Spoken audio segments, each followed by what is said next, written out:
इमानाला महत्व द्या म्हणाले बाळासाहेब. इमानाला माझ्या उद्धवला आणि आदित्यला सांभाळा म्हणले.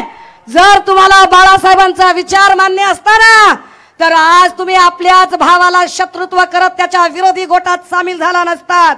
सुषमा अंधारे कुठल्याही अपेक्षेशिवाय मी भनांग आहे, मी गरीब आहे, मी आदिवासी आहे, मी पहाडी आहे, पण मी इमान विकलेलं नाही. राज ठाकरे मी तुमच्यासारखा इमान विकलेलं नाही. ताकदीनं सांगते की होय कायदा माझ्या बाप्पानं लिहिलाय आणि माझ्या बाप्पानं मला बेईमान राज.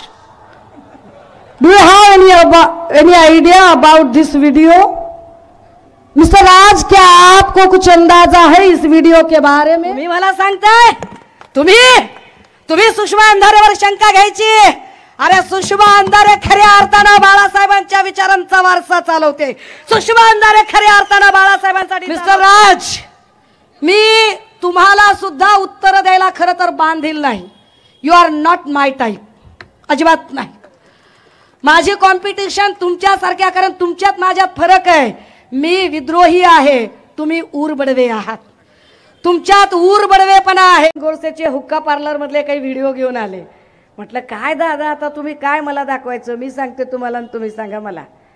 अहो म्हटलं तुम्ही मला इकडे नाशिकातलं दाखवताय, इकडे काय कमी आहे काय?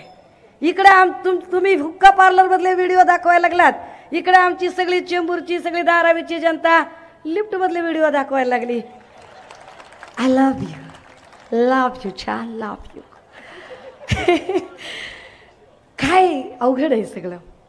आणि ह्या सगळ्या माय माऊल्यांनी न्याय मागायला गेल्यावर या माय माऊल्यांना काय पद्धतीचं, म्हणजे हे फार विशेष आहे बरं का, की जेव्हा अजित पवारांवर प्रश्न विचारला गेला देवेंद्र फडणवीसांना, तेव्हा देवेंद्र फडणवीस म्हणाले की त्यांच्याशी आमची युती नाही नाही नाही. 70,000 कोटीचा ज्यांनी घोटाळा केलाय अजित पवार तो गयो वो तो अब चक्की पीसिंग पीसिंग अँड पीसिंग. आणि जे पीसिंग पीसिंग पीसिंग म्हणत होते तेच आता त्यांच्यासोबत किसिंग किसिंग किसिंग करायला लागले. आणि ते इतकं लोन पसरलं की ह्या सगळ्यांच्या नुसत्या व्हिडिओत व्हायरल व्हायला लागल्या. अवघड धंदा आहे सगळा. असो मला त्याच्यात पण काही जायचं नाहीये. पण राजे हो, एक नक्की की ही निवडणूक का महत्वाची आहे, का या निवडणुकीसाठी गरजेचं आहे. मी तसे कधी पुराणातले फारसे संदर्भ द्यायला जात नाही, पण आज एक संदर्भ दिला पाहिजे. संदर्भ असा आहे की कौरव आणि पांडवांचं युद्ध चालू होतं. कौरव संख्येने प्रचंड जास्त होते, पांडव संख्येने कमी होते.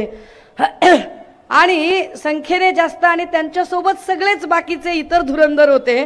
अशा सगळ्या काळामध्ये जोपर्यंत शकुनीसारखा एक माणूस कपट नीतीने फासे टाकत होता तोपर्यंत प्रत्येक डाव कौरव जिंकत होते. पण जेव्हा कुरुक्षेत्रावर प्रत्यक्ष लढाई सुरू झाली तेव्हा मात्र अंतिम विजय संख्येने कमी असणाऱ्या पांडवांचा झाला. आता सुद्धा तीच परिस्थिती चालू आहे की जोपर्यंत संख्या सगळी फार फार लोक एकत्रित आलेले आहेत आणि ईडी सीबीआय गृह खातं काय इलेक्शन कमिशन काय सगळं काय काय चाललंय ते तुम्हाला सगळं माहिती आहे. ह्या सगळ्यांच्या कपट नीतीचे फासे जोपर्यंत पडत आहेत तोपर्यंत प्रत्येक कौल त्यांच्या बाजूने.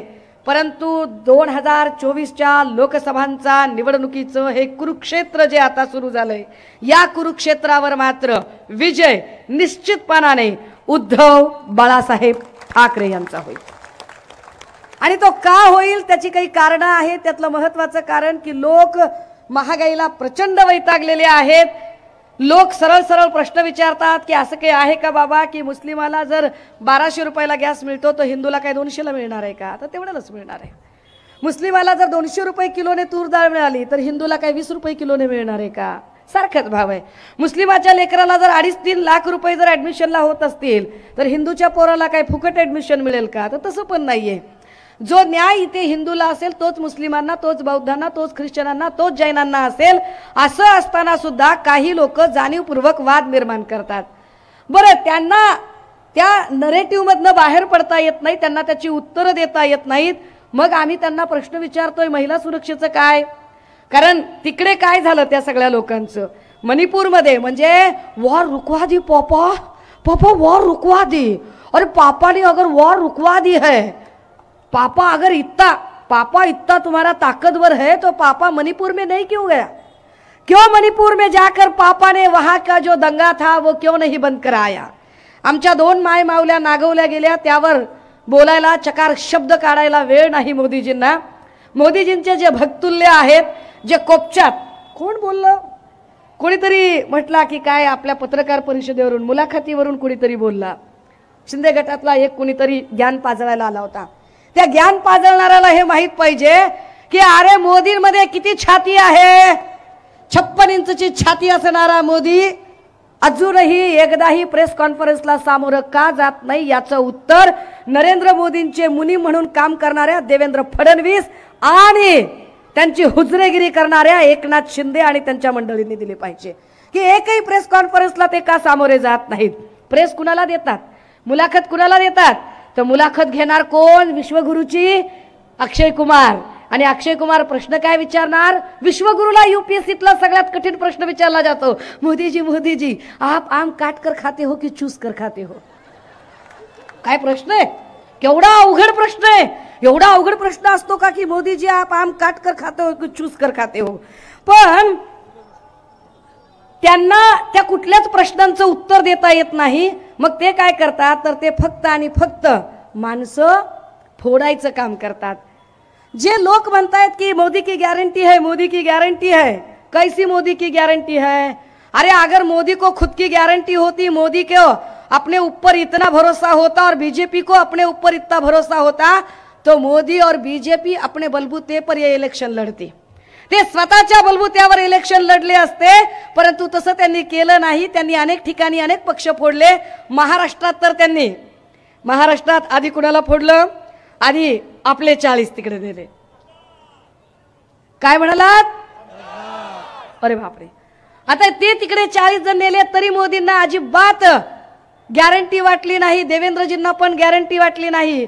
मग त्यांनी अजितदादांना फोडलं तरी गॅरंटी येईना गेली. मग अजून काही छोटे मोठे फोडले तरी गॅरंटी वाटत नव्हती. मग काही सुपारी बहादर सोबत घेतले, उड दुपारीन घे सुपारी. सुपाऱ्या जोरात वाजतात. आता मला वाटलं की सुपारी बहादर काहीतरी लॉजिकल काहीतरी मुद्दे काढेल, पण सुपारी बहादराला अभ्यास करायला वेळ कुठे आहे. तेच मुद्दे घिसे पिटे, त्याच गोष्टींवर बोलायचं. बरं, यांना आपण सुपारी बहादर का म्हणावं, त्याची आपल्याकडे काही कारणं आहेत. दादा जरा एक व्हिडिओ लावा. पिट्टा पाडणे काय असते ते मी सांगते. एक व्हिडिओ लावा जरा. आवाज एकदम मोठा करायचा दादा. व्हिडिओ पहिल्यापासून घ्या, आवाज मोठा करा. त्याला म्यूट झालेला आहे. आपण एक मोठी एलईडी लावत होतो, पण पावसामुळे आपल्याला ती एलईडी लावणं शक्य झालं नाही. आवाजाचं काय झालं बघा. राजे हो, काल त्यांनी एक व्हिडिओ दाखवायचा प्रयत्न केला. त्यांना वाटलं आपण फार मोठा तीर मारलाय काय की. 27 वर्षापूर्वीचा जर तुम्ही एक चंक दाखवत असाल तर मी तुमची अख्खी कुंडली काढायला तयार आहे. माझ्याकडे वेळ कमी आहे. शुक्र माना, आभार मानावेत सगळ्या बंद पडलेल्या इंजिन मध्ये बसलेल्या भक्तुल्यांनी की आज माझ्याकडे वेळ कमी आहे. माझ्याकडे वेळ जर असताना तर मराठवाड्यात ज्याला तानू तानू मारणे म्हणतात ते मी तानू तानू केला असता कार्यक्रम. आवाजाचं काय होते दादा बघा.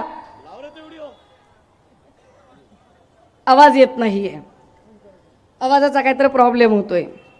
या सगळ्यांच्या मध्ये ज्या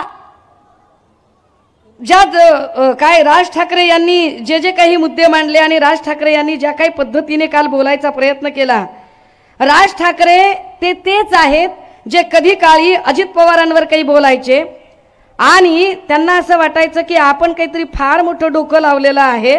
पण मुळात त्यांनी कधीही कुठल्याही मुद्द्यावरती ठोस अशा भूमिका घेतल्या नाही. त्या भूमिका त्यांना कधी जमल्या नाही. हे सतत राज ठाकरे म्हणजे निगेटिव्ह थॉट प्रोसेसचा राजा, ज्याला स्वतःचा पक्ष सांभाळता आला नाही, ज्यांची अख्खी जिंदगी दुसऱ्यांना तू हे कर रे, तू ते कर रे हे शहाणपण सांगण्यामध्ये गेली. त्यांनी आपल्याला शहाणपण सांगावं हे फार विशेष होतं. माझ्याकडे आत्ता राज ठाकरेंनी बारामतीला जाऊन एक काही बोलायचा प्रयत्न केला. अजितदादांच्यासाठी ते प्रचार करायला गेले होते. पण तेच राज ठाकरे अजितदादांबद्दल काय बोलत होते. तिकडे आवाज येत नाहीये, मी फक्त इकडे आवाज देण्याचा जरा प्रयत्न करते. अजित पवार या माणसाने कधी जातीपातीचं राजकारण नाही केलं. हे आधीच काय बोलले, धरणामध्ये पाणी येत नसेल तर मी काय जाऊन मुतू.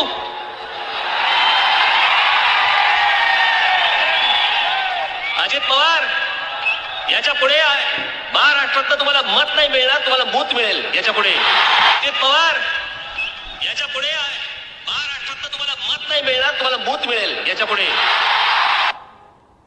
हे म्हणजे ज्या अजित पवारांच्यासाठी आत्ता गेले त्यांनाच हे मागच्या वेळेला काय भाषेत बोलत होते, ही भाषा मी करू नये कारण माझ्यावर फार चांगले संस्कार आहेत. यांचं हे भांडण इतकं विकोपाला गेलं की त्यांनी यांना सांगितलं की अरे बाबा तू तुझ्या काकामुळे, मी माझ्या काकामुळे, मी सकाळी लवकर उठतो, तू जरा उशिरा उठतो. त्यावर यांनी त्यांना गवत उपटण्यापर्यंत सांगितलं. सगळ्या महाराष्ट्राने ऐकलं.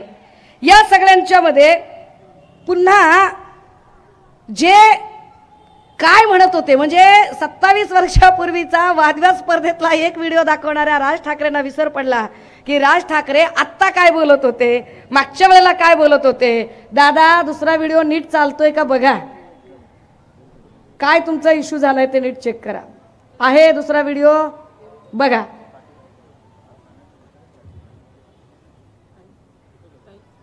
हा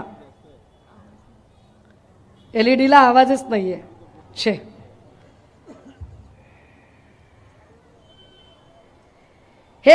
हे तेच राज ठाकरे आहेत जे राज ठाकरे साधारणतः मोदी शहाच्या संबंधाने बोलताना, दादा जरा पहिल्यापासून घ्या. नरेंद्र मोदी आणि अमित शहा या देशाच्या राजकीय क्षितिजावर नाहीसे झाले पाहिजेत. ही जोडगोळी ही या देशाला घातक आहे. इतकं खोटं बोलणारा पंतप्रधान मी माझ्या आयुष्यात आजपर्यंत कधीही बघितलेलं नाही.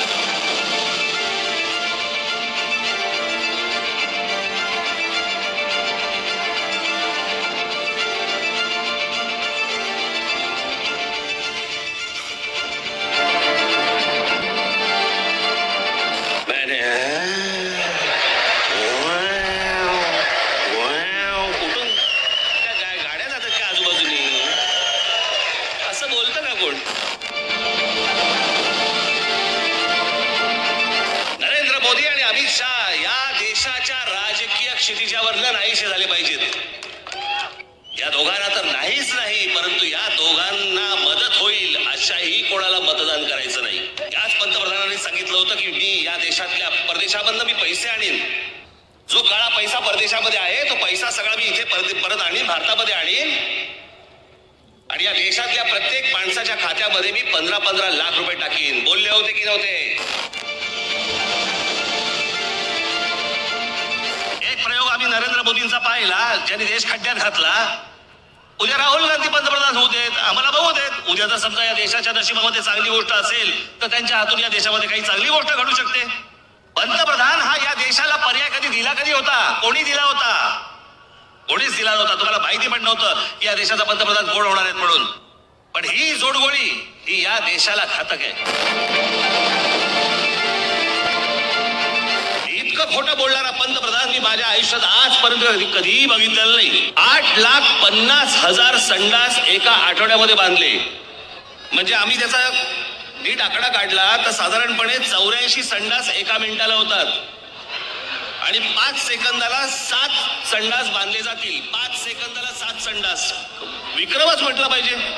इतक्या फास्ट होत पण नाही, तितक्या फास्ट त्यांनी संडास बांधले.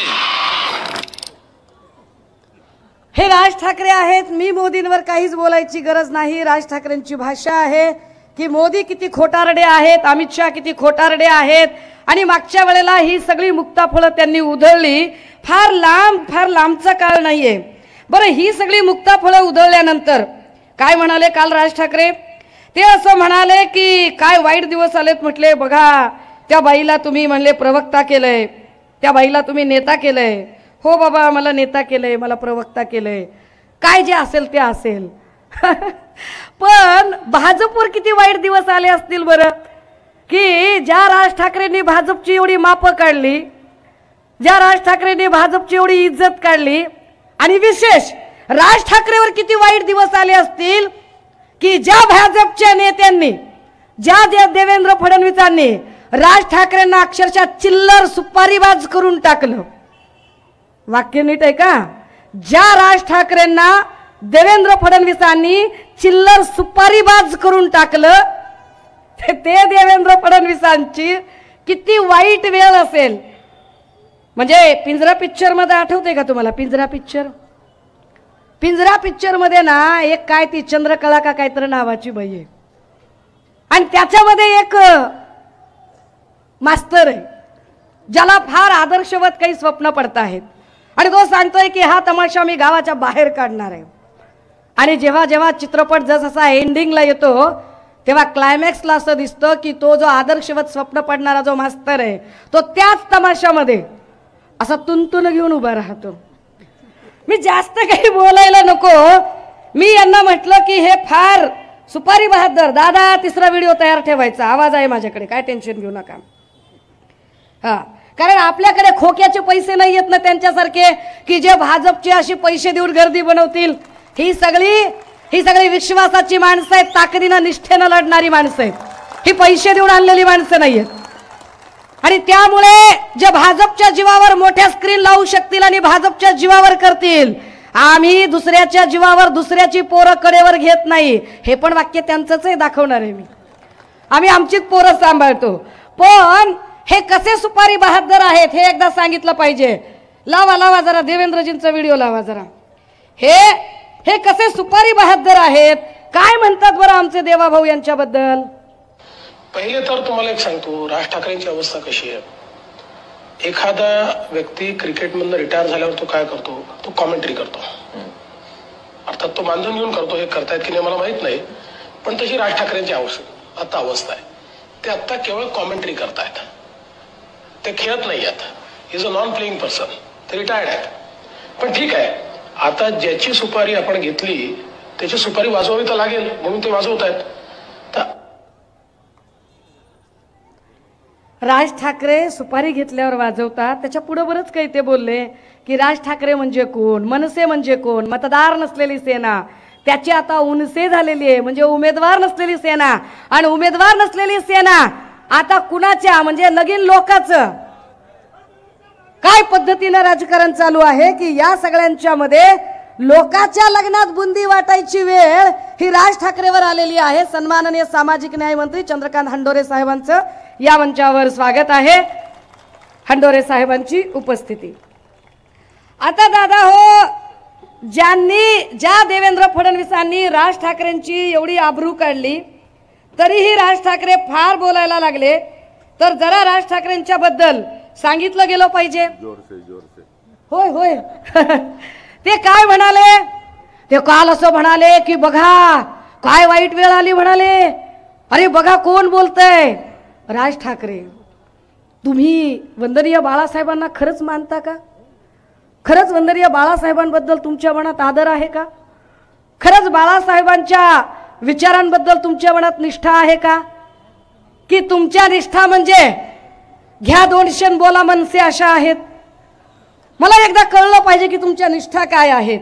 कारण तुमच्याकडे जर निष्ठा असते ना, तर बाळासाहेबांबद्दल जर तुमच्या मनात निष्ठा असत्या तर तुम्ही कणकवलीला जाऊन नारायण राणेंचा प्रचार केला नसता. ज्या नारायण राणेंचे तुम्ही फार गोडवे गाताय त्या नारायण राणेंचं पोरग वंदनीय बाळासाहेबांबद्दल काय बोललं. राज ठाकरे, सुरुवात तुम्ही केली, शेवट मी करणार आहे. आनंद दिघेंचं खरं काय झालं, कट कसा रचला गेला आणि नंतर त्यांचं मरण हे हॉस्पिटलमध्ये कसं दाखवण्यात आलं. आणि तेव्हा 2 शिवसैनिकांना सहन झालं नाही. शिवसैनिकांना ठार मारायसाठी बाळासाहेबांनी कोणाला ऑर्डर दिल्या आणि ते ठार झाले सुद्धा. ती केस दाबली गेली. फक्त जे दिघे साहेबांबद्दल झालं ते चुकीचं वाटलं काही शिवसैनिकांना, म्हणून त्या दोघांना ठार मारलं गेलं. बाळासाहेबांच्या सांगण्यावर मी आजपर्यंत मर्यादा ठेवल्या, पण साहेबांविरोधात जर कोण अशा खालच्या दर्जाचा माणूस खालच्या पातळीची टीका करत असेल, मी सहन करणार नाही. माझ्यासाठी माझा साहेब महत्वाचा, राणे साहेब महत्वाचे, बाळासाहेब माझ्यासाठी महत्वाचे नाही. जेवढं मर्यादा आम्ही ठेवली होती ती विनायक राऊतांनी त्या व्यासपीठावर तोडली. हे सांगतात मारायचं होतं बाळासाहेबांना. अनेक वेळेला सोनू निगमला ठार मारायचे प्रयत्न झाले. तुम्ही त्यांना विचारा, करते सांगतील सुद्धा. घाबरले असतील, पण आज बाळासाहेब नाही तर कदाचित सांगतील सुद्धा.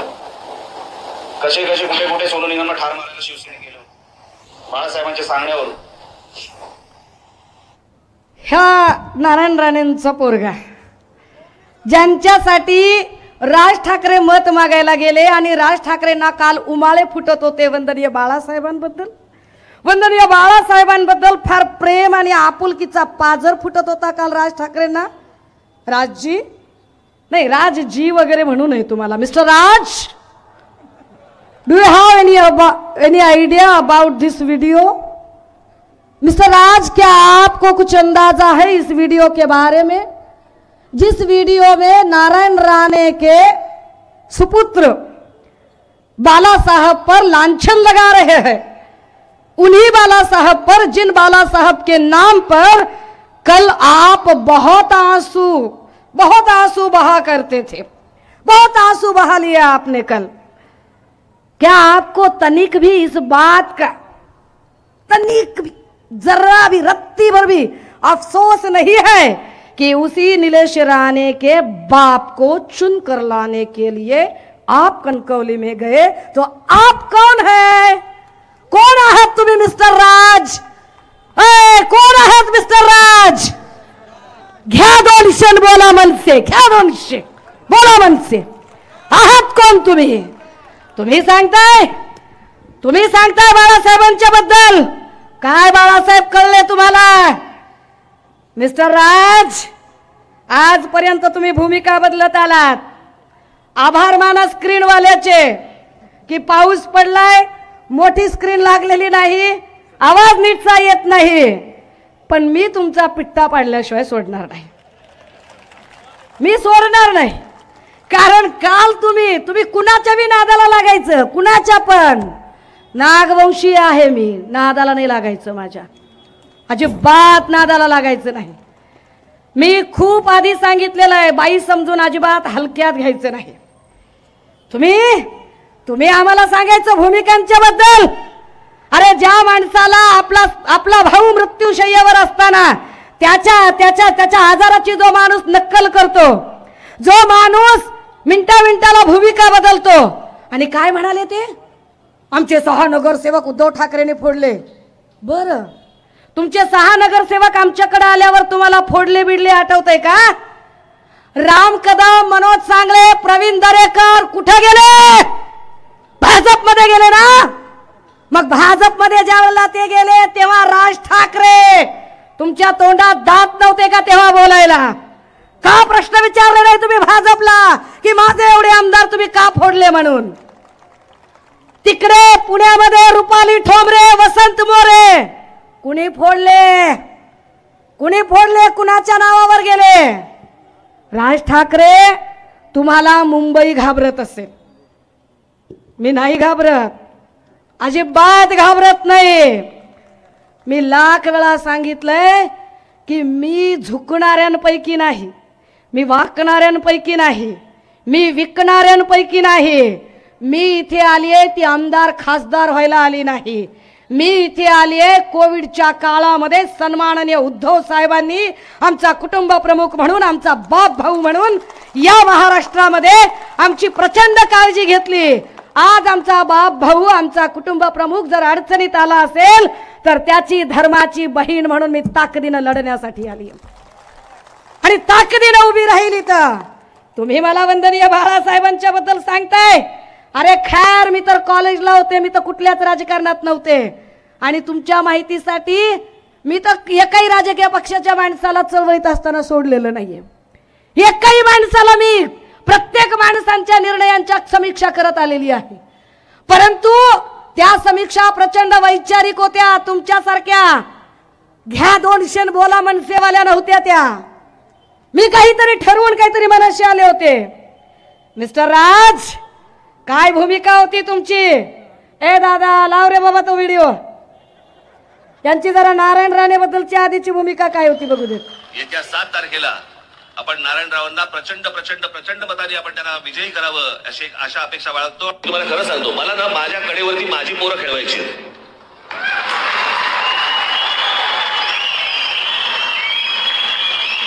कारण सध्या महाराष्ट्रामध्ये काय झालंय, दुसऱ्याची पोरं कडेवरती घेऊन फिरण्याबद्दल जो आनंद मिळतोय तसलं सुख नकोय मला. माझ्यात आहे ताकद तेवढी. खरंच ताकद आहे यांच्यात, खरंच ताकद आहे. मला माझी पोरं खेळवायची, दुसऱ्याची पोरं कडेवर खेळवत नाही मी. अहो तुमची पोरं कोण कोण खेळवते ती बघा की. हा प्रवीण दरेकर कुणाच्या कडेवर खेळतोय जो तुमच्याकडे होता, राम कदम कुठं खेळतोय ते बघा, वसंत मोरे कुणाच्या कडेवर खेळतात ते बघा, आणि तुम्ही कुणाची पोरं खेळवताय. निलेश राणे आणि नितेश राणेंना तुम्ही कडेवर खेळवता, याचा अर्थ मी काय काढायचा तुम्ही सांगा.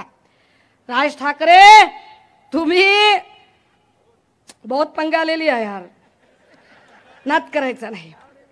तुम्ही काय सांगत होतात मला, तुम्ही बोलणार परप्रांतीयांच्या बद्दल.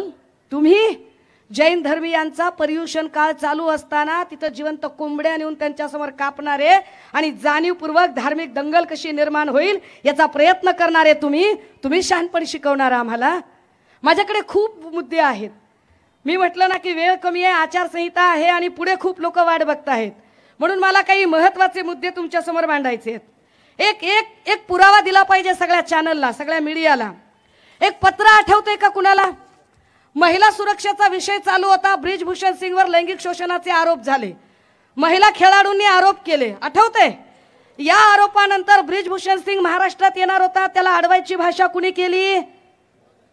घ्या 200 बोला मनसे यांनी केली. त्याचं हे पत्र काय लिहिलं या पत्रामध्ये?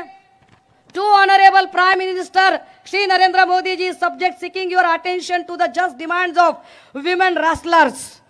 हे पत्र लिहितात की त्या महिलांच्या बद्दल मी तुमच्याकडे लक्ष वेधू इच्छितो. कॉर्डियली जय Maharashtra, although the subject line mention that this letter is in order to seek your attention, since I am certain that you are already fully aware of this matter. The letter humbly intends to draw your heed to this issue in the capacity of the प्रधान सेवक. मी तुम्हाला प्रधान सेवक म्हणून पत्र लिहितोय असं mister राज पत्रात सांगतात. The women wrestlers whom we proudly call as the daughters of our country, आमच्या देशाच्या त्या लेकी आहेत, and through the hard work of whom the country has found multiple occasions to cite medals in the game of wrestling, are winning for their plea for days together in Delhi. Their accusation is on the president of the Wrestling Federation of India is of having sexually harassed them. All they demand. पत्र खूप मोठं आहे, पण पत्राचा असा हा मायना आहे की असा माणूस आमच्याकडे तर येऊ देणारच नाही, पण तुम्ही याच्यावर कायदेशीर कारवाई करा. मी हे पत्र तुम्हाला लिहित आहे असं म्हटल्याबरोबर बोला मनसे घ्या 200 वाल्यांनी हे पत्र सगळीकडे व्हायरल केलं की बघा आमच्या नेत्यामध्ये किती ताकद आहे, बघा आमच्या नेत्यात किती ताकद आहे, की आमच्या नेत्याने चक्क प्रधानमंत्र्याला पत्र लिहून खडसावलं, सांगितलं की लिहा हे, सांगितलं की लिहा हे. घ्या रे पत्रकार, घ्या पत्र घ्या. काय याची सत्यता काय आहे? दादा ते पत्र दाखवतोय. दादा झूम करून दाखव रे बाबा पत्र. पिट्टा पाडणे काय असते ते मी सांगते. काय म्हटलं त्यांनी? अरे हे पत्र खरंच प्रधानमंत्री कार्यालयाला लिहिलं होतं का? आपण याचा एक माहिती अधिकार टाकला होता, RTI टाकला होता. सुषमा अंधारे काही इतकी कच्च्या गोळ्या खेळलेली नाही. माहिती अधिकार टाकला आणि माहिती अधिकार मध्ये विचारलं खरंच असं पत्र लिहिलेलं आहे का? बघा झूम करून, पहिला मुद्दा झूम करता आला तर बघा काय आहे याच्यामध्ये. इन्फॉर्मेशन साउट अबाउट कशासाठीची आहे? There was a letter sent on 31 May 2023 by MNS chief Shri Raj Thakre, who is seeking PM Shri Modi ji attention on complaint demands from women wrestlers who are protesting in New Delhi in the newspaper The Economic Times dated 26th April 2023 and link of the news khali link dileli ahe. Kindly provide me information available on PM office record related to date time when this letter copies by MNS Chief Shri Raj Thackeray received to your office. आम्हाला माहिती द्या की हे पत्र तुमच्याकडे कधी आलेलं आहे, एवढीच आम्हाला माहिती पाहिजे. पत्र लिहिलं का बघा. इथं स्टंट करतो, इथं शोबाजी दाखवतो, इथं लोकांना येड्यात काढतो. अरे आम्ही काय धोत्रावर इन केली का? हा? अरे धोत्रावर इन केली का डोसक्याला गोड तेलय का कानात बिडे आहेत आमच्या? दादा दुसरा कॉलम झूम करायचा. पुढचा कॉलम रिस्पॉन्स काय आलाय बघा पंतप्रधान कार्यालयाकडून. The letter dated 31 May 2023 of Shri Raj Thackeray is not received in this office at all. घ्या पत्र घ्या. किती कॉप्या घ्यायच्यात रे? किती कॉप्या पाहिजेत? शोप आणि स्टंटबाजी करणारे राज ठाकरे घ्या हे पत्र. कुणाला दाखवताय? लहान लेकराचे हागीज आणि डायपर म्हणून वापरायचे का ते सांगा. तुम्ही मला सांगताय तुम्ही सुषमा अंधारेवर शंका घ्यायची. अरे सुषमा अंधारे खऱ्या अर्थानं बाळासाहेबांच्या विचारांचा वारसा चालवते. सुषमा अंधारे खऱ्या अर्थानं बाळासाहेबांसाठी चालवते. गेली 2 वर्ष 5 वर्षाचं लेकरू घरात सोडून एक दिवसही घरात न थांबता पायाला भिंगरी बांधून ताकदीनं ट्विटरवर पिन करून ठेवलंय ट्विट की ज्या पद्धतीनं तुम्ही उद्धव साहेबांना खाली उतरवलं त्याच्या 50 पट अधिक सन्मानानं त्यांना तिथं पोहोचवल्याशिवाय स्वस्त बसणार नाही. आणि का दादा ही शेवटचा व्हिडिओ लय महत्वाचा आहे. का तुम्ही बाळासाहेबांचा शब्द पाळला नाही. मी पाळते तो शब्द. सांभाळून घ्या. मला सांभाळलं, तुला सांभाळा, आदित्याला सांभाळा आणि महाराष्ट्राचा उत्कर्ष करून द्या असेच मी आपल्याच्यानी नतमस्तक होऊन प्रार्थना करेन. इमानाला महत्व द्या, आम्हाला नाही एवढंच म्हणेन. जय हिंद, जय महाराष्ट्र, वंदे मातरम, जय हो. इमानाला महत्व द्या म्हणाले बाळासाहेब. इमानाला. माझ्या उद्धवला आणि आदित्यला सांभाळा म्हणले. जर तुम्हाला बाळासाहेबांचा विचार मान्य असताना तर आज तुम्ही आपल्याच भावाला शत्रुत्व करत त्याच्या विरोधी गोटात सामील झाला नसतात. सुषमा अंधारे कुठल्याही अपेक्षेशिवाय मी भनांग आहे, मी गरीब आहे, मी आदिवासी आहे, मी पहाडी आहे, पण मी इमान विकलेलं नाही. राज ठाकरे मी तुमच्यासारखा इमान विकलेलं नाही. ताकदीनं सांगते की होय कायदा माझ्या बाप्पानं लिहिला आणि माझ्या बाप्पानं मला बैमान व्हायला शिकवलं नाही. ताकदीनं सांगते की मी इमानदार आहे. आणि वंदनीय बाळासाहेबांनी जे सांगितलं ना, कारण माझ्या गावाकडं माझ्या आदिवासी लोकांमध्ये माझ्या जात पंचायतीमध्ये माझ्या सगळ्या परंपरेमध्ये मला शिकवलं गेलेलं आहे. काय? एखादा माणूस जर मृत्यूशय्येवर असेल तर त्याचा मरतानाचा शब्द जीव गेला तरी पाळायचा असतो. मी वंदनीय बाळासाहेबांचा मृत्यूशय्येवरचा तो शेवटचा शब्द जीवापाड जपते. तो शब्द वंदनीय बाळासाहेबांनी शेवटच्या क्षणी दिला होता आणि सांगितलं होतं की माझ्या उद्धवला आणि आदित्यला सांभाळा. तर होय मी धर्माची बहीण म्हणून माझ्या भावाच्या साठी लढणार. तुमच्यासारखे कितीही असे सुपारी बहादर आले फरक पडत नाही. कारण मला माहिती आहे आजच्या घडीला मोदी आणि भांडवलदारांना जर कुणी नडू शकत असेल तर एक सडाफटिंग माझ्यासारखा कुठलंही आर्थिक भांडवल नसलेला माणूसच लढू शकतो. मीच तुम्हाला नडू शकते. आणि मला माहिती आहे मी डाव पलटवण्यामध्ये विश्वास ठेवणाऱ्यांपैकी आहे. आणि डाव पलटला तर अख्खी बाजी माझी असेल. डाव पलटायला सुरुवात झाली आहे. ते म्हणाले की महाराष्ट्र धर्म वाढवा. हा महाराष्ट्र धर्म काल रवीश कुमारचा रिपोर्ट सांगतोय कि भारत की राजनीति में उद्धव उदय हो रहा है. महाराष्ट्र धर्म सांगतोय की जर मराठी माणूस पंतप्रधान पदाचा दावेदार होऊ पाहत असेल तर ज्या पद्धतीने काँग्रेसच्या जरी प्रतिभा पाटील असल्या तरी मराठी बाई राष्ट्रपती होते म्हणून शिवसेनेच्या बाळासाहेबांनी पाठिंबा दिला. तर जर शिवसेनेचे उद्धव साहेब त्या रेसमध्ये असतील तर सुषमा अंधारेने महाराष्ट्र धर्म पाळला पाहिजे. मी महाराष्ट्र धर्म पाळते. वेळ झालाय जास्त. माझ्याकडे बोलण्यासारखे खूप मुद्दे आहेत पण पुढे अजून एक सभा आहे. मी अजून एकदा समाचार घेईल. आणि हो मिस्टर राज, मी तुम्हाला सुद्धा उत्तर द्यायला खरं तर बांधील नाही. You are not my type. अजिबात नाही. माझी कॉम्पिटिशन तुमच्यासारख्या, कारण तुमच्यात माझ्यात फरक आहे. मी विद्रोही आहे, तुम्ही ऊरबडवे आहात. तुमच्यात ऊरबडवेपणा आहे आणि ऊरबडवेपणा करणाऱ्या लोकांशी माझी स्पर्धा असू शकत नाही. माझं टार्गेट तुम्ही नाही. माझं टार्गेट महाराष्ट्र नासवणारे देवेंद्र फडणवीस आहेत. त्यामुळे याच टार्गेटला कंटिन्यू करण्यासाठी किरण भैया बोलतील. तुर्तास मी माझी भूमिका जी आहे ती मांडली आहे. थांबते, रजा घेते. जय हिंद, जय महाराष्ट्र. धन्यवाद ताई, अगदी सर्वांमध्ये तुम्ही प्राण आणला.